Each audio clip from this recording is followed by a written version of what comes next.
ഇത് പക്ഷെ നാളത്തെ ഒരു പത്രത്തിലും ഒരു മാധ്യമത്തിലും വലിയ വാർത്തയാകുമെന്ന് ഞാൻ പ്രതീക്ഷിക്കുന്നില്ല. കോടതി ഒരു തവണ സർക്കാരിനോടൊരു വിശദീകരണം ചോദിച്ചു എന്ന് പറഞ്ഞ് ഒന്നാമത്തെ പേജിൽ വാർത്ത കൊടുത്തവർ കോടതി സെക്ഷൻ 13 എടുത്തു കളഞ്ഞതിനെ ആക്രമിച്ചപ്പോൾ ചരമകോളത്തിൽ പോലും കൊടുത്തില്ല എന്നുള്ളതാണ് നമ്മുടെ സങ്കടം. ചോദിച്ചത് വളരെ ശരിയാണ്. 2005 പാർലമെൻറ്റ് പാസ്സാക്കിയിട്ടുള്ള ദുരന്ത നിവാരണ നിയമത്തിൻ്റെ സെക്ഷൻ 13 അനുസരിച്ച് ഡിസാസ്റ്റർ ഓഫ് സീവിയർ നേച്ചർ എന്ന വിധത്തിലൊരു ദുരന്തമുണ്ടെങ്കിൽ ആ ദുരന്തം ഉൾപ്പെട്ട സ്ഥലങ്ങളിലെ ദുരന്തബാധിതരുടെ കടങ്ങൾ എഴുതി തള്ളാൻ സെക്ഷൻ 13 അനുസരിച്ച് ദേശീയ ദുരന്ത നിവാരണ അതോറിറ്റിയുടെ ഒറ്റ പ്രമേയം മതി. ആ പ്രമേയം ഒരു കൊല്ലമായിട്ടും പാസ്സാക്കിയില്ലെന്ന് മാത്രമല്ല, കഴിഞ്ഞ ജൂൺ 10 കോടതിയിൽ സമർപ്പിച്ച അഫിഡവിറ്റിൽ കേന്ദ്ര ഗവൺമെൻറ് പറഞ്ഞിരിക്കുകയാണ് ഞങ്ങൾ സെക്ഷൻ 13 എടുത്തു കളഞ്ഞു.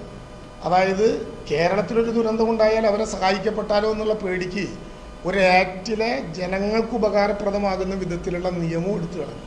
എന്നിട്ടും കോടതി വെറുതെ വിട്ടില്ല. കാരണം കോടതിയുടെ മുമ്പിൽ ആഗസ്റ്റ് 24 മുതൽ എല്ലാ ആഴ്ചയും സോളിസിറ്റർ ജനറൽ പിന്നീട് എന്ന് പറഞ്ഞ് നീട്ടുകയാണ്.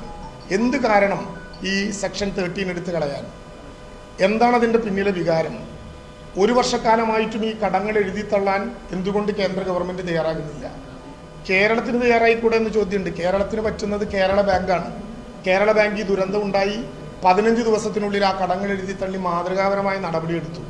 ദേശസൽകൃത ബാങ്കിലെ കടങ്ങൾ എഴുതി തള്ളാൻ കേന്ദ്ര ഗവൺമെൻറ് തീരുമാനിക്കണം. കേരളത്തിന് പണമടയ്ക്കാം. പണമടച്ചാലോ അപ്പോഴും ഈ ദുരന്തബാധിതരായിട്ടുള്ള കടബാധിതരുടെ സിബിൽ സ്കോർ നിൽക്കും.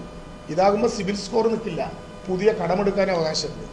സെക്ഷൻ 13 അനുസരിച്ചിട്ടുള്ള എന്ത് നടപടി എടുക്കും എന്ന് 13 പറയണം എന്ന അന്ത്യശാസനം നൽകിയിരിക്കുകയാണെന്ന് കോടതി പറഞ്ഞതിൽ ഒരു കാര്യം കൂടിയുണ്ട്, പറ്റുമോ ഇല്ലയോ എന്ന് പറയണം. എന്താണ് കേന്ദ്ര ഗവൺമെൻറ്റിൻ്റെ അവസാനത്തെ നിലപാട്? അതിനർത്ഥം ഒരു വർഷമായി നിങ്ങൾ ജനങ്ങളെ കബളിപ്പിച്ചുകൊണ്ടിരിക്കുകയാണ്, ഇനിയെങ്കിലും നിങ്ങൾ തീരുമാനം പറയണം, അതനുസരിച്ച് കോടതി തീരുമാനിക്കും എന്നാണ് പറഞ്ഞത്. കോടതിയുടെ നിർദ്ദേശം സ്വാഗതം ചെയ്യുന്നു.